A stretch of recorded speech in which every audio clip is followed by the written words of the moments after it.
You're not getting on this plane, and frankly, you shouldn't even be in this terminal." The words hung in the recycled air of JFK Terminal 4 like a toxic fog. Patricia Mulholland, a gate agent with 20 years of seniority and a heart 2 sizes too small, didn't know who she was talking to. She saw 2 young black women in hoodies and assumed she held all the cards.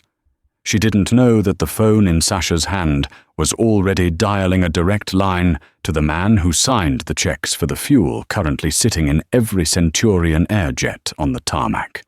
She didn't know that in exactly 12 minutes, she wouldn't just be grounding 2 passengers, she'd be grounding the entire fleet. This isn't just a story about bad customer service. This is what happens when arrogance meets the kind of power that doesn't need to raise its voice.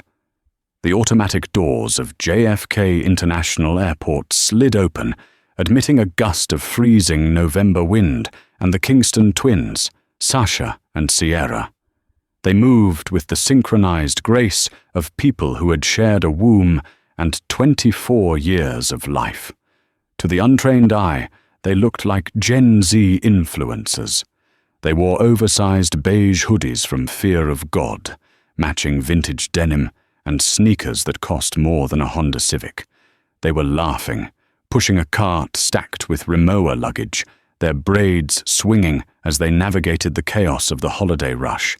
They were flying first class to Zurich for a terrifyingly expensive ski trip, a birthday gift from their father, Reginald Kingston. Reginald Reggie. Kingston wasn't a celebrity. You wouldn't find him on TMZ.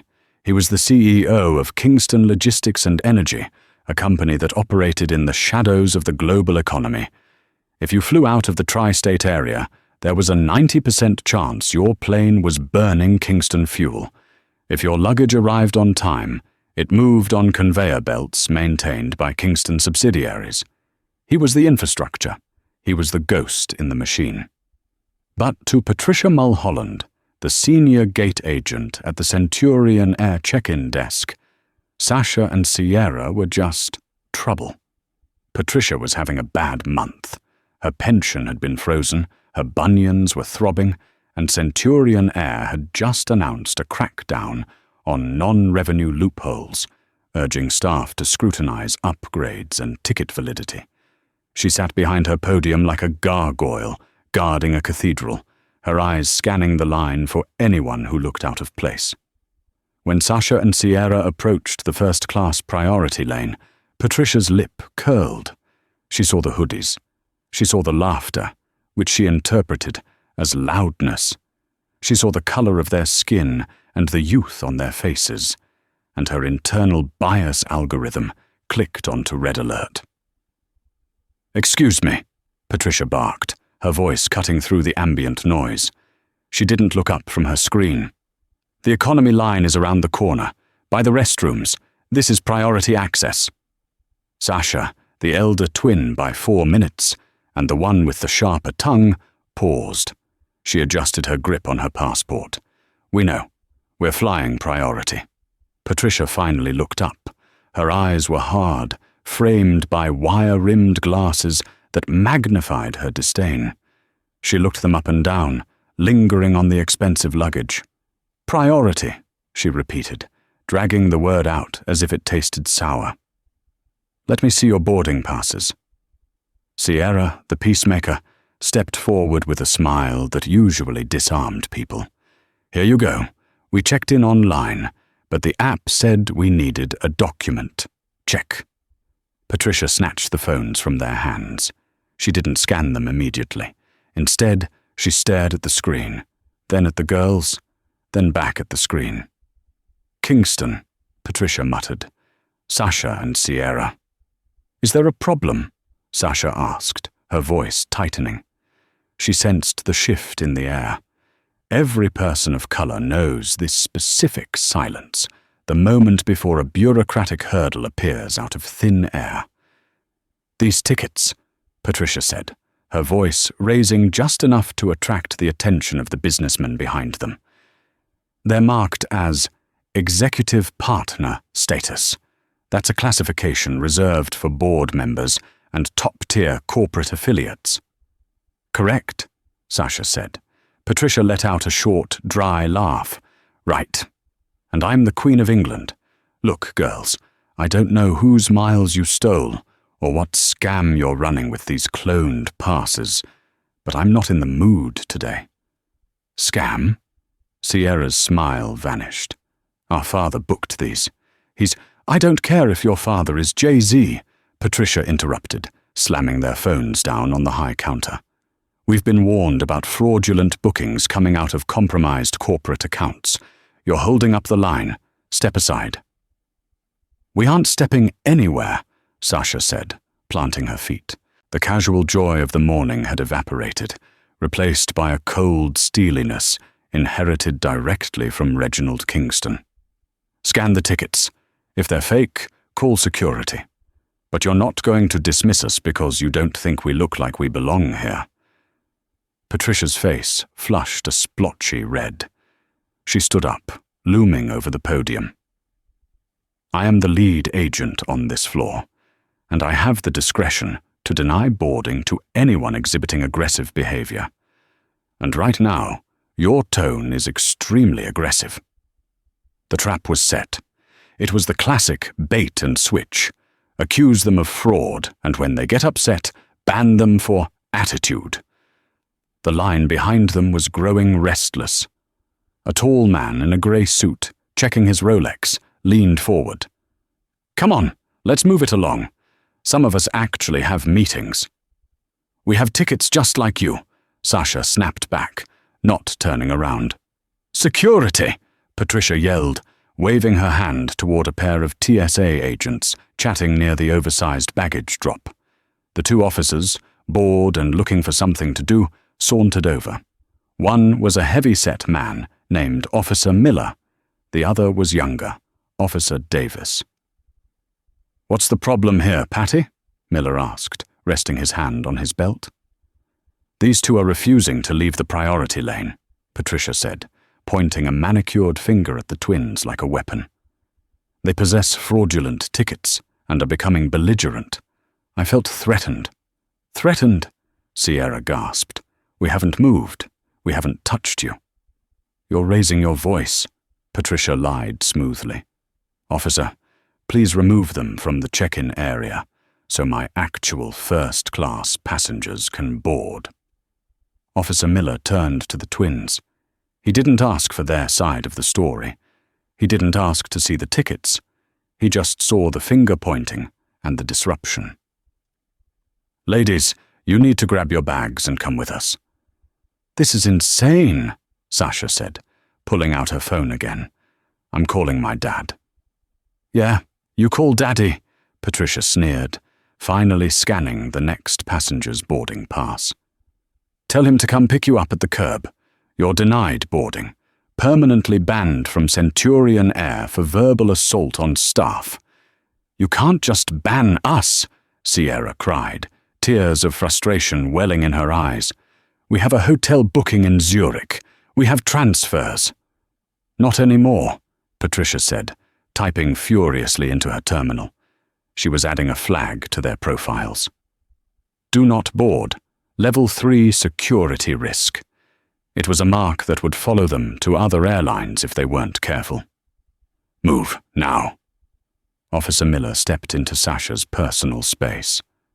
Mum, put the phone away and grab the bag, or I will put you in cuffs for trespassing.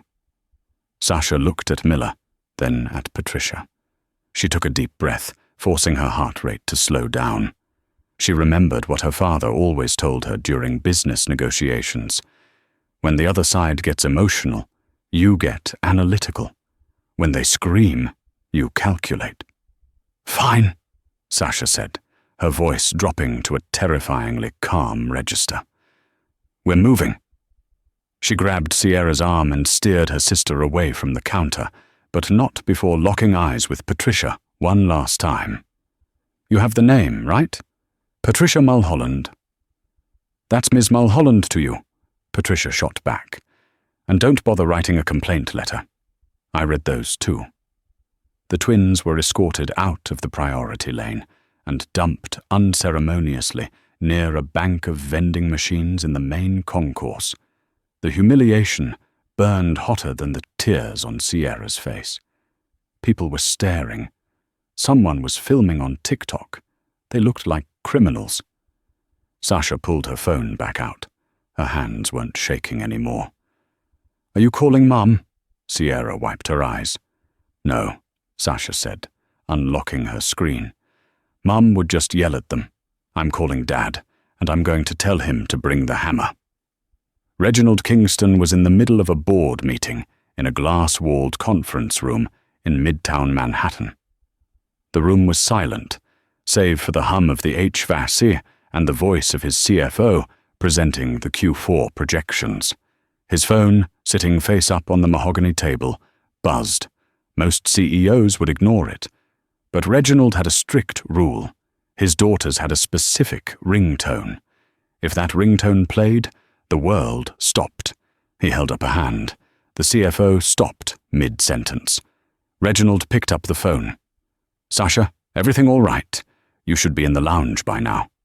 "Dad," Sasha's voice crackled through the speaker. It was thick with suppressed rage. "We're not in the lounge. We're by the vending machines near entrance 3. We've been denied boarding." Reginald frowned, swiveling his chair away from the table. "Denied? Why? Is the flight overbooked?" "No, the gate agent, a Patricia Mulholland. She said our tickets were fake. She called us scammers. She said we were aggressive and had security escort us out. Dad, she humiliated Sierra. She had people looking at us like we were thieves." Reginald's eyes narrowed. The temperature in the conference room seemed to drop 10 degrees. "She said the tickets I booked personally were fake. She didn't even scan them until after she called the cops. She just looked at us and decided we didn't belong in first class. She flagged our passports, Dad. She said we're banned." Reginald stood up. He walked to the window, looking out over the city skyline. He could see the distant haze of the airport from here. "Put her on the phone," Reginald said quietly. "We can't get near her," Sasha said. "Security won't let us back in line." "Okay," Reginald said. "Stay exactly where you are. Don't say another word to security. Don't get angry. Just wait." "What are you going to do?" "I'm going to make a phone call," Reginald said. "And then I'm coming to get you." He hung up. He turned back to the boardroom. 12 faces looked at him expectantly. "Gentlemen, ladies," Reginald said, buttoning his suit jacket. "Meeting adjourned. We have a crisis." "A logistical crisis, sir?" the CFO asked, panicked. "A family crisis," Reginald said, "which, in about 5 minutes, is going to become a very significant logistical crisis for Centurion Air." He walked out of the room, his assistant, Marcus, trailing behind him with an iPad. "Marcus," Reginald said, striding down the hallway toward the elevators. "Get me the contract for the JFK fuel supply chain, specifically the exclusivity clause with Centurion Air." "Yes, sir. Pulling it up now. And get me Henderson on the line. He's the airport operations director for JFK. Sir, Henderson is in a meeting with the Port Authority." "Pull him out," Reginald said. "Tell him if he doesn't take the call, the pumps run dry in 10 minutes. Back at the airport, Patricia was feeling good. She had cleared the riff-raff, and the line was moving smoothly. She joked with the businessman in the grey suit as she checked his bag. "Kids these days, right? Think they own the place." "You handled that well," the man said, taking his boarding pass. "Safety first." Patricia preened. She felt powerful. She felt righteous. Then, the screen in front of her flickered. It wasn't just her screen. The entire bank of monitors behind the check-in desk, usually displaying flight times and destination weather, blinked black. A murmur went through the crowd. "System glitch," Patricia announced loudly, tapping her keyboard. "Just a moment, folks." She tried to reboot her terminal. Nothing happened. Then, the radio on her belt which she kept tuned to the operations frequency, crackled to life. But it wasn't the usual chatter about baggage handling or seat assignments. It was the frantic voice of the tarmac supervisor. "Tower, this is ground. We have a situation at the pumps. The fuel trucks just stopped. Repeat, the trucks have stopped moving." Patricia frowned. She pressed the talk button. "Ground, this is gate B4. We have a monitor outage here. Is the system down?" The voice that came back wasn't the tarmac supervisor. It was the Centurion station manager, her boss, looking frantic as he ran out of his office 50 feet away. "All stations, stop boarding. Stop boarding immediately." "Why?" Patricia shouted back, confused. "I've got a full flight to Zurich waiting to board." "Because we have no fuel," the manager screamed into the radio. "Kingston Logistics just issued a stop work order. They've pulled the supply. Every Centurion flight at JFK is grounded effective immediately." Patricia froze. The blood drained from her face so fast she felt dizzy. Kingston. The name echoed in her head. The name on the tickets. The name on the passports she had just thrown back at those girls. She looked up. Across the terminal, near the vending machines, Sasha and Sierra were still standing there. Sasha was holding her phone up, recording, and she was smiling. It wasn't a nice smile. It was the smile of the wolf watching the sheep realize the gate is open. The atmosphere in Terminal 4 had shifted from the usual hum of organized chaos to the sharp, jagged frequency of panic. It started slowly, a few delays flashing on the board, but within 15 minutes of Reginald Kingston's phone call, the paralysis was total. Sasha and Sierra hadn't moved from the vending machines. They stood like statues in the eye of the hurricane, watching the fallout. Sasha was still recording, her phone discreetly propped against a Dasani water bottle on top of the machine, capturing the growing line of furious passengers at the Centurion desk. "You think he's actually coming here?" Sierra whispered, pulling her hoodie tighter. The adrenaline was fading, replaced by the cold reality of their humiliation. "Dad hates the airport." "He's coming," Sasha said, her eyes fixed on the sliding glass doors of the VIP arrival entrance, usually reserved for diplomats and A-list celebrities. "And he's not coming to fly." Outside on the tarmac, the scene was surreal. A line of yellow fuel trucks, emblazoned with the Kingston Energy logo, sat motionless next to 3 massive Boeing 797s. The hoses were retracted. The drivers were standing outside their cabs, arms crossed, ignoring the frantic waving of the Centurion ground crew. Inside the terminal, the station manager, a balding man named Gary Vance, no, not Vance, let's go with Gary Thompson, was sweating through his cheap polyester shirt. He was screaming into a landline phone behind the counter. "What do you mean, administrative hold?" Gary yelled. "I have 3,000 passengers needing to go to London, Zurich, and Dubai. We miss our slot, we pay fines. Get the fuel in the damn planes." He slammed the phone down and looked at Patricia. Patricia was pale, her hands trembling as she tried to rebook a furious businessman onto a Delta flight, but the system was locking her out. "It's a glitch, Gary," Patricia said, her voice wavering. "It has to be. The fuel authorization codes aren't working." "It's not a glitch," Gary hissed, checking an email that had just landed in his inbox marked urgent, legal. Kingston Logistics just invoked a Clause 44 breach.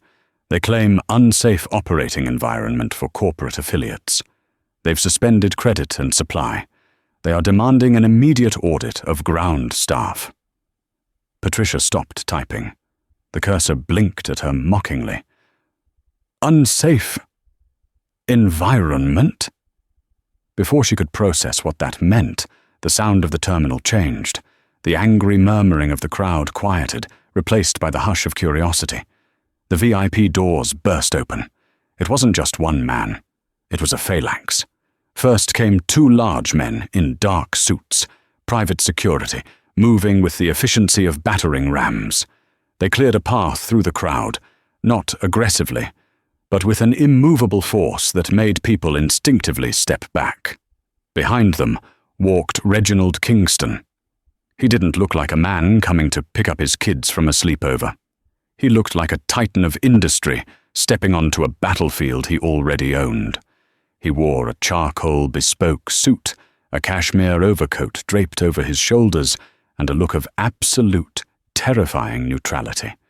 Flanking him was his personal legal counsel, a sharp-featured woman named Veronica Sharp, and the director of JFK operations, Mr. Henderson, who looked like he was about to vomit. "Mr. Kingston, please," Henderson was pleading, struggling to keep pace with Reginald's long strides. "We can resolve this in the conference room. There is no need to disrupt the entire terminal. The Port Authority is asking questions." Reginald didn't even look at him. He kept walking, his eyes scanning the room until they landed on the vending machines. He saw them. Sasha standing tall but defensive, Sierra wiping her eyes.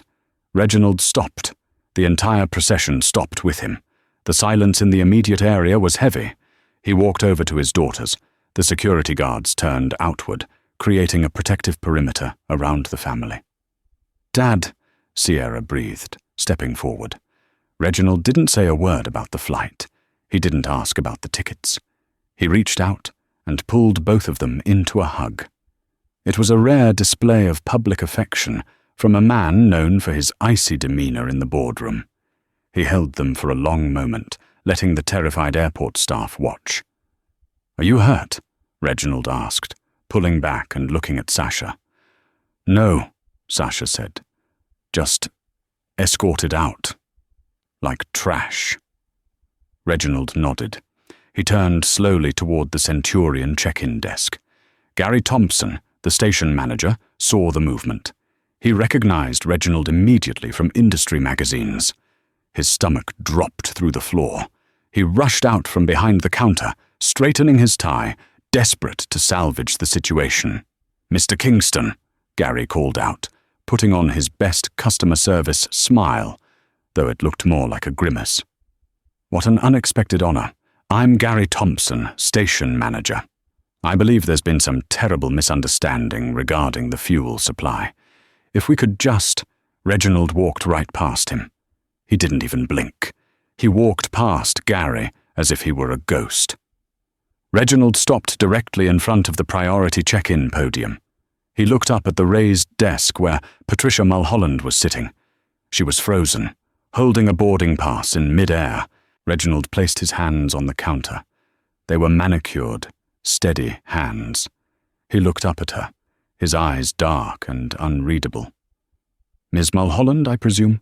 Reginald asked. His voice was low, smooth, and carried the weight of a sledgehammer. Patricia's mouth opened, but no sound came out. She looked at Gary, but Gary was standing 10 feet away, looking at his shoes, realizing he was witnessing an execution. Patricia squeaked. "Yes, I am the lead agent." "Lead agent," Reginald repeated, tasting the title. "Excellent. That means you are the one responsible for the decisions made at this desk." He motioned to Veronica Sharp. The lawyer stepped forward, opening a leather portfolio and placing a single sheet of paper on the counter. It wasn't a ticket. It was a printout of the Centurion Air Executive Partner Agreement. "My daughters," Reginald said, pointing back toward the vending machines without looking, "were denied boarding under the pretense of fraudulent documentation. Is that correct?" The system," Patricia stammered. "They didn't look— the tickets were flagged as VIP, and usually, Reginald interrupted, VIPs don't look like them. Is that what you're struggling to say?" The crowd around them was listening intently now. Passengers who had been furious about the delays were now filming the interaction. The drama was better than the in-flight movie they were missing. "I followed protocol," Patricia said, her defensive instincts kicking in. "They were aggressive. They caused a scene." "Aggressive," Reginald said. He pulled out his own phone. "Sasha, play the recording, please." Sasha walked forward. She held her phone up. She pressed play. The audio was crystal clear. It played over the silence of the terminal. "I don't care if your father is Jay-Z. Scam, trouble, get security." Then Sasha's voice, calm and measured. "We aren't stepping anywhere. Scan the tickets." Then Patricia again. "You're denied boarding. Permanently banned." Reginald listened to the recording, watching Patricia's face turn the color of ash. When it finished, he tapped the counter. "That doesn't sound like aggression, Ms. Mulholland.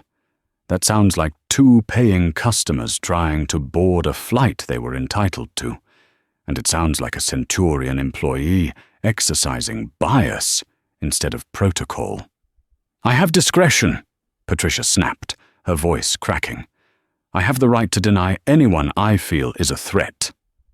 "And I," Reginald said, leaning in closer, "have the discretion to deny service to any partner who violates the non-discrimination clause of our supply contract."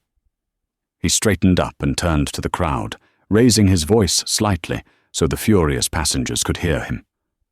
"For those of you wondering why you aren't boarding," Reginald announced, "it is because Kingston Logistics does not fuel aircraft for companies that profile my children as criminals. Your flight isn't delayed because of weather. It's grounded because this airline hired a bigot and gave her the power to ground a fleet. If the confrontation was the spark, the next hour was the inferno. Reginald didn't just make a scene, he made a blockade." He turned his back on the counter and began speaking quietly with Mr. Henderson, the airport director. "This is illegal, Reginald," Henderson hissed, wiping sweat from his forehead. "You can't hold a public utility hostage because of a customer service dispute. The FAA will have your head." "It's not a public utility, Bob," Reginald corrected him calmly. "It's a private contract between Kingston Energy and Centurion. Clause 44, Section B. Vendor reserves the right to suspend operations immediately if client conduct poses a reputational risk to the vendor." Reginald gestured to the people filming. "My daughter's being frog-marched by security is a reputational risk.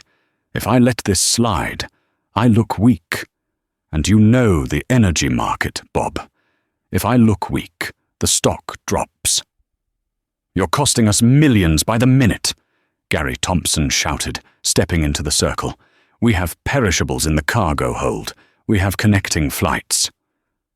"Then I suggest you fix the root cause," Reginald said, looking at Gary. "What do you want?" Gary asked, desperate. "An apology? We'll give them an upgrade. We'll give them vouchers. Hell, we'll fly them private to Zurich. Just turn the fuel back on."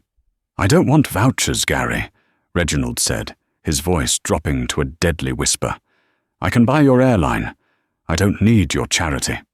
Meanwhile, the situation at the gates was deteriorating. The pilots of Flight 808 to Zurich had come up from the jet bridge to see what was happening. Captain Steve Miller, a veteran pilot with grey temples, approached the desk. "Patricia, what is going on?" Miller asked. "Ground is telling me the fuel truck driver is sitting there reading a newspaper. We're at 10% fuel load. We can't even run the APU much longer." "Ask her," Reginald said, nodding at Patricia. Patricia was slumped in her chair. She looked small. The power she wielded 20 minutes ago, the power to ruin a vacation, to humiliate, to ban, had evaporated. She was now just a woman who had made a catastrophic error in judgment and was watching her life unravel in real time. I thought they were scammers," Patricia whispered to the captain. "You grounded my bird because you thought—" Captain Miller looked at her with disbelief. "Did you verify the PNR?" I was going to, but they got an attitude." "Attitude doesn't cut the fuel lines, Patricia," Miller shouted. The passengers were turning on her, too. A woman in a business suit pushed to the front. "Excuse me. Are you telling me I'm missing my merger meeting in London because you didn't like the way these girls were dressed? It's not just that, Patricia cried out, tears finally spilling over. It's security. It's protocol. It's racism, Sasha said, clearly from behind her father. The word hung in the air. Reginald turned to Gary Thompson. You have a choice, Gary. You can keep defending your lead agent and her protocols, in which case my trucks leave and Centurion finds a new fuel supplier, which, given the market shortage, will take about 3 days. Or what? Gary asked, breathless. Or you show me that Centurion Air takes its executive partners seriously. Reginald checked his watch. You have 5 minutes before the trucks are ordered to return to the depot. Once they leave the airport perimeter, they don't come back until tomorrow. The pressure was physical. The noise of the terminal was deafening. Babies were crying. Phones were ringing off the hook. The airport police were standing by, unsure what to do because this was a civil contract dispute, not a crime. Gary looked at the fuel trucks outside the window. He looked at the angry mob of passengers. He looked at Reginald Kingston, a man who had the power to turn the lights off. Then he looked at Patricia. Patricia looked back, her eyes pleading. Gary, I've been here 20 years. I have a pension. Gary hardened his heart. He had a mortgage too, and he had a boss in Chicago who was currently blowing up his phone, asking why the JFK hub had gone dark. Patricia, Gary said, his voice shaking but loud enough for everyone to hear. Log off. Gary, please, she sobbed. Log off your terminal. Hand over your badge. You are relieved of duty immediately pending an internal investigation. You're firing me, Patricia shrieked. Because of them? She pointed a shaking finger at the twins. No, Reginald interjected smoothly. He's firing you because you are a liability, and because you just cost your company more money in 60 minutes than you have earned in your entire life. Gary reached over the counter and typed in an override code. The screen in front of Patricia went dark. He held out his hand. Badge, Patricia. Now. With trembling hands, Patricia unclipped her ID badge. She placed it in Gary's hand. Escort her out, Gary said to the security guards, the same Officer Miller and Officer Davis who had removed the twins earlier. The officers looked uncomfortable. The irony wasn't lost on them, but they followed orders. Ms. Mulholland, Officer Miller said, his voice devoid of the earlier swagger. Please come with us.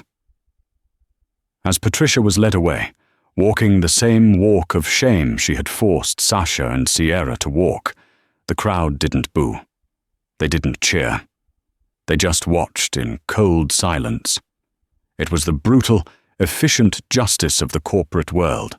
The silence that had fallen over JFK Terminal 4 was heavy, a suffocating blanket that smothered the usual cacophony of the holiday rush. It was the kind of silence that usually follows a gunshot or a natural disaster, not a customer service dispute. But in a way, a disaster had occurred, a tectonic shift in the power dynamic that nobody saw coming. Reginald Kingston stood with his back to the check-in counter, his silhouette framed against the floor-to-ceiling windows. Behind him, the fleet of Centurion air jets sat motionless, looking like beached whales. The yellow fuel trucks were idling, their drivers leaning against the oversized tires, arms crossed, waiting for the signal that only one man could give. Gary Thompson, the station manager, looked as though he had aged 10 years in 10 minutes. He was a man accustomed to managing angry passengers, lost luggage, and union disputes. He was not equipped to handle a man who could turn off the airport's heartbeat. Gary wiped a sheen of cold sweat from his forehead with the back of his hand, his eyes darting between the unmoving fuel trucks and the stoic billionaire standing in his terminal. Mr. Kingston, Gary tried again, his voice cracking slightly. He cleared his throat. desperate to project an authority he no longer possessed. "Please, we have to be reasonable. You have made your point, but keeping these aircraft grounded is costing Centurion Air nearly $100,000 a minute." The ripple effect. Reginald turned slowly. He didn't snap. He didn't shout. He moved with the hydraulic precision of the heavy machinery his company operated. The ripple effect. Reginald interrupted, his voice low and smooth, vibrating with a dangerous calm. "Began the moment your employee decided that my daughter's skin color was incompatible with your first-class cabin. You are worried about $100,000 a minute, Gary. I am worried about the safety of my children in a facility that profiles them as criminals." Reginald took a step closer to the red carpet of the priority lane. The crowd of stranded passengers who had initially been grumbling about the delay was now rapt. Phones were held high, a sea of black rectangles recording every twitch of facial muscle. "We have protocols," Gary pleaded, looking helplessly at his legal team, who were furiously whispering into their phones in the background. Ms. Mulholland was overzealous. We admit that. But surely this is a matter for a post-incident review, not a total shutdown. "A review?" Sasha spoke up. She hadn't moved from her spot near the vending machines, but her voice carried clearly across the quiet terminal. "She called the police on us, Gary. She didn't ask for a review when she threatened to put us in handcuffs. She just did it." All eyes turned to Patricia Mulholland. The lead agent was no longer standing tall behind her podium. She had sunk into her ergonomic chair, looking small and pale. The defiance that had fueled her earlier tirade was leaking out of her, replaced by the dawning, horrifying realization of consequences. She looked at the passengers, people she had smirked at, people she had bossed around, and saw no sympathy. Captain Steve Miller, the pilot of the Zurich-bound Flight 808, pushed his way through the crowd. He was a man of few words, a veteran aviator with silver hair and 4 stripes on his shoulder boards. He carried his cap under his arm, his face a mask of controlled fury. He walked past Gary. He walked past the security guards. He walked right up to the desk and looked down at Patricia. "Patricia," Captain Miller said, his voice booming without the aid of a microphone. "Is it true?" "Captain, Patricia stammered, wringing her hands. They looked suspicious. The tickets. The system flagged a manual check. I was just doing my job. "Your job?" Miller cut her off, pointing a finger at the window. "Is to get my passengers onto that bird so I can fly them safely to Switzerland. Your job is not to play detective because you don't like someone's hoodie. Do you know what's happening out there? The APU is burning fumes. If we don't get fuel in 10 minutes, I have to shut down the aircraft completely. That means a full reboot. That means we miss the slot. That means this flight cancels." He leaned over the counter. "You are grounding a Boeing 777 because of your ego." "It's not ego!" Patricia shrieked, her composure finally snapping. She stood up, her face blotchy and red. "It's security. You can't just let anyone walk in here with a digital boarding pass and act like they own the place. I have been here 20 years. I know what fraud looks like." Reginald signaled to his lawyer, Veronica Sharp. Veronica stepped forward and placed an iPad on the counter, facing the crowd. "Ms. Mulholland," Veronica said, her voice crisp and professional. "This is the live feed of the ticket purchase history. These tickets were bought 6 weeks ago directly from the Centurion Executive Portal, paid for by the corporate account of Kingston Logistics. The confirmation email was sent to Sasha Kingston. The app on her phone matches the PNR on our server. There was no flag. There was no system error." Veronica swiped the screen. The only manual check initiated in the system was logged by user ID, P. Mulholland, at 09:42 a.m. "You created the flag yourself, manually. 10 seconds after they walked up to the desk. A gasp went through the crowd. The businessman in the grey suit, the one who had filmed the incident, shook his head in disgust. "She rigged it," he muttered loud enough for everyone to hear. "She flagged them just to have an excuse to harass them." Patricia froze. The digital paper trail was undeniable. She had lied. She hadn't been alerted by the system. She had weaponized it. Gary Thompson closed his eyes. He knew the game was over. He looked at Reginald, who was checking his watch with the indifference of a man waiting for a tedious meeting to end. "Mr. Kingston," Gary said, his voice hollow, "if I resolve the personnel issue immediately, will the trucks move?" Reginald looked up. "I don't know, Gary. Will they?" Gary turned to Patricia. The air between them crackled with the static of a career ending. "Patricia," Gary said. "Gary, don't," she begged, tears finally spilling over. "I have a pension. I have 2 years left until full benefits. You can't let him bully us." "He isn't bullying us," Gary said, his voice raising for the first time. "He is fulfilling a contract clause that demands professional conduct, and you just cost this airline more money than you will earn in 100 lifetimes." Gary reached over the high counter. He didn't look at her face. He looked at the lanyard around her neck. "Surrender your badge." "No," Patricia whispered, clutching the plastic ID card. "Security," Gary barked. Officer Miller and Officer Davis, the same 2 TSA agents who had escorted the twins away, stepped forward.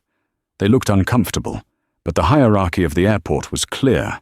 The station manager outranked the gate agent. "Ms. Mulholland," Officer Miller said, his tone gentle but firm, "please don't make this a scene. Hand over the badge." With trembling hands, Patricia unclipped the lanyard. She placed it on the cool laminate of the counter. It made a small clack sound, the sound of a door slamming shut on 20 years of authority. "You are relieved of duty effective immediately pending a termination hearing," Gary said formally. "Please escort Ms. Mulholland to the curb." As Patricia was led away, walking the gauntlet of the passengers she had delayed, there was no booing. There was just a cold, judgmental silence. She walked past Sasha and Sierra. For a split second, her eyes met Sasha's. There was no anger left in them, only fear. Sasha didn't smile. She didn't gloat. She just watched, her face impassive, witnessing the brutal efficiency of karma. Once the automatic doors hissed shut behind Patricia, Gary turned back to Reginald. He looked like a man facing a firing squad, hoping the gun would jam. "She is gone, Mr. Kingston. I will personally process the paperwork. Now please, the fuel." Reginald stared at Gary for a long, agonizing moment. Then he nodded. He pulled out his phone. He didn't step away. He stayed right there in the center of the terminal. He dialed a single number. "Ops," Reginald said into the receiver. "This is Kingston. Resume flow. Authorization code, Sierra Alpha 1. He paused, listening to the voice on the other end. "Yes," Reginald said, his eyes locking with Captain Miller's. "Top them off, all of them, and put the Zurich flight on priority fill." He hung up. The effect was instantaneous. Outside, the idling engines of the yellow Kingston energy trucks roared to life, a deep, synchronized mechanical growl that vibrated through the floorboards. The drivers climbed back into their cabs. The hydraulic arms extended. Inside the terminal, the monitors behind the check-in desk flickered. The dreaded red hold status next to Flight 808 blinked and turned to a bright, beautiful green boarding. A cheer erupted from the gate area. It started scattered, but swelled into a wave of applause. It wasn't just for the flight. It was for the show. Reginald adjusted his cufflinks. He turned to Mr. Henderson, the airport director, who was looking at him with a mixture of terror and respect. "Send the bill for the delay to my office, Bob," Reginald said. "We'll cover the landing fees for the disrupted slots." "You're a dangerous man, Reggie," Henderson murmured, shaking his head. "You just held an international airport hostage." "I protected my family," Reginald corrected him, his voice hard. "If your staff had done their jobs, I would just be a logistics vendor. You made me a father.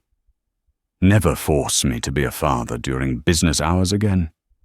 Reginald turned and walked toward the twins. The crowd parted for him, giving him a wide berth. He stopped in front of Sasha and Sierra. The mask of the Titan dropped, and for a second he looked tired. "Are you satisfied?" he asked quietly. Sasha looked at the empty podium where Patricia had stood. She looked at the boarding pass in her hand. "We just wanted to go on vacation, Dad." "I know," Reginald said. He reached out and squeezed Sierra's shoulder. "But sometimes the vacation has to wait until the trash is taken out." Gary Thompson hurried over, holding 2 fresh boarding passes printed on thick, gold-rimmed stock. His hands were shaking. Ms. Kingston," Gary said, offering the tickets with a bow. "I have upgraded you to the residence suite for the London leg. It includes a private butler, and I have authorized a refund of your original fare. Please accept my deepest, most sincere apologies." Sasha took the tickets. She looked at Gary. "It shouldn't take a fuel blockade to get treated like a human being, Gary." "You are absolutely right," Gary said, wiping his brow. "It won't happen again. Not at my station."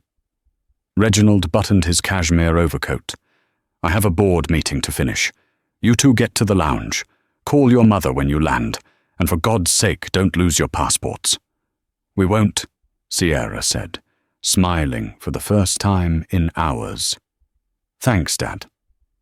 "Go!" Reginald shooed them away. As the twins walked toward the first-class lounge, the security guards who had previously blocked their path now held the velvet ropes open for them. "Have a pleasant flight, ladies," Officer Miller said, looking at the floor. Sasha didn't acknowledge him. She walked through the open gate, head high, the wheels of her Rimowa suitcase gliding silently over the polished terrazzo. Sierra leaned in close to her sister as they stepped onto the escalator. "That was terrifying." "That," Sasha said, looking back at their father, who was now flanked by his security team, marching toward the exit like a visiting head of state, was necessary. She slipped her hand into her pocket and touched her phone. The video was there. The proof was there. Patricia was gone, but the lesson remained. They had won the battle, but as they ascended toward the lounge, looking down at the chaos of the terminal below, they both knew that the war for respect was one they would have to fight every single day. Unless, of course, they brought the man who owned the fuel. 3 days later, the air in Zurich tasted like expensive chocolate and cold pine. Sasha and Sierra sat on the panoramic terrace of the Dolder Grand Hotel, wrapped in cashmere blankets, watching the steam rise from a pot of fondue. Below them, the city of Zurich sparkled, and the Alps loomed in the distance, a stark, peaceful contrast to the fluorescent purgatory of JFK Terminal 4. Sasha hadn't posted her video. She had debated it on the flight over, thumb hovering over the upload button while sipping champagne in the residence suite. But by the time they landed, she decided against it. She didn't want to be an internet spectacle. She just wanted to be a 24-year-old girl on a ski trip. She wanted the victory to be silent. But in the age of the smartphone, silence is a luxury that doesn't exist. "Sasha," Sierra said, her voice dropping to a whisper. She nudged her sister's arm, her eyes wide as she stared at her phone screen. "Don't look at Twitter." Sasha put down her skewer of bread and cheese. "Why? Is Dad trending?" "No." Sierra turned the screen around. "We are." It wasn't Sasha's recording. It was footage shot from a different angle, specifically from the perspective of the impatient businessman in the grey suit who had been standing directly behind them in line. He had recorded the entire interaction. Patricia's sneer, the arrival of the security guards, the humiliating walk of shame to the vending machines, and then the arrival of Reginald Kingston like an avenging angel. The video was titled, "Gate Agent Profiles the Wrong Girls. Dad Buys the Airport. Narcoma. Kingston Logistics. JFK." It had been uploaded 6 hours ago. It already had 14.5 million views. Sasha took the phone. Her hands weren't shaking, but her heart hammered against her ribs. She scrolled through the comments. Usually the internet was a cesspool of division, but for once, the verdict was nearly unanimous. Flyboy 99. I've dealt with that Patricia woman. She made me weigh my carry-on 3 times last Christmas. Watching her get shut down by the CEO was better than coffee. Wall Street Bets Guru. Wait, Kingston Logistics Supplies Centurion? That's a leverage play. Calls on Kingston, puts on Centurion. This guy doesn't play games. Justice served. The way he didn't even yell. He just turned off the gas. That is a level of power I aspire to. I'm a father. Chills. Oh my God, Sasha whispered. TMZ picked it up. The Daily Mail has a full article. Oil tycoon grounds fleet to defend daughters against racial profiling. Her own phone buzzed on the table. The caller ID read, Dad. Sasha picked it up immediately. Dad, did you see it? I saw it. Reginald's voice came through clear and calm, accompanied by the faint sound of rustling papers in his Manhattan office. My PR team is currently fielding calls from Anderson Cooper and Good Morning America. I declined them all. Are you mad? Sasha asked, biting her lip. We didn't post it. I know you didn't. And no, I'm not angry, Reginald said. There was a rare note of amusement in his voice. In fact, Kingston Logistics stock is up 4% this morning. Apparently the market responds well to a CEO who enforces contracts aggressively. It projects strength. The board is surprisingly pleased. What about Patricia? Sierra asked, leaning in to hear her father's voice. The internet is destroying her, Dad. Someone found her LinkedIn. That is unfortunate, Reginald said, his tone shifting to something more somber. I didn't ask for her to be doxxed. I just wanted her removed from a position where she could hurt people. But let this be a lesson, girls. We live in a glass world. In the digital age, character is your only currency. If you are bankrupt of character, no amount of PR can bail you out. Did she ever apologize? Sasha asked. Centurion sent a formal letter to my office this morning, Reginald replied, along with a lifetime chairman's status for both of you. You can fly anywhere they go, first class, for free, forever. They are terrified you might sue. Sasha looked out at the snow-capped mountains. The free flights didn't matter. The money didn't matter. The Vindication did. Thanks, Dad. Don't thank me, Reginald replied. Just enjoy the skiing. And Sasha? Yeah? Next time, make sure you wear the blazer. It scares them more than the hoodie. He hung up. 2 weeks later, back in New York, the ecosystem of JFK Terminal 4 had fundamentally changed. The line at the Centurion priority desk was long, but it was moving with a new, brisk efficiency. Behind the podium where Patricia Mulholland used to reign like a tyrant, a new agent was working. His name was David. He was young, efficient, and terrified. A young black man in a tracksuit approached the counter. He had headphones around his neck and a duffel bag that looked slightly oversized. In the old days, 2 weeks ago, Patricia would have flagged him. She would have asked to weigh the bag. She would have asked for a second form of ID. David didn't do that. He looked at the passenger. He smiled. He scanned the boarding pass. "Welcome aboard, sir," David said, handing back the passport with 2 hands. "The lounge is to your left. Thank you for flying with us." The ghost of Patricia Mulholland hung over the terminal, a silent, invisible warning to every staff member with a badge and a bias. The employees whispered about it in the break room. They knew the story.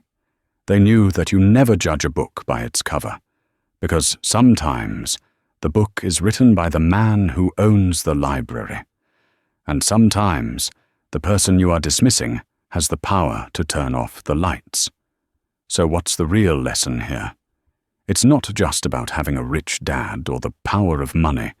It's about the reality that in our world, respect is often rationed out based on appearance, and that is a business model destined to fail. Patricia Mulholland looked at 2 hoodies and saw trouble. Reginald Kingston looked at a contract and saw a breach. When arrogance meets leverage, leverage wins every single time. It's a harsh reminder that customer service isn't just about being nice, it's about being smart.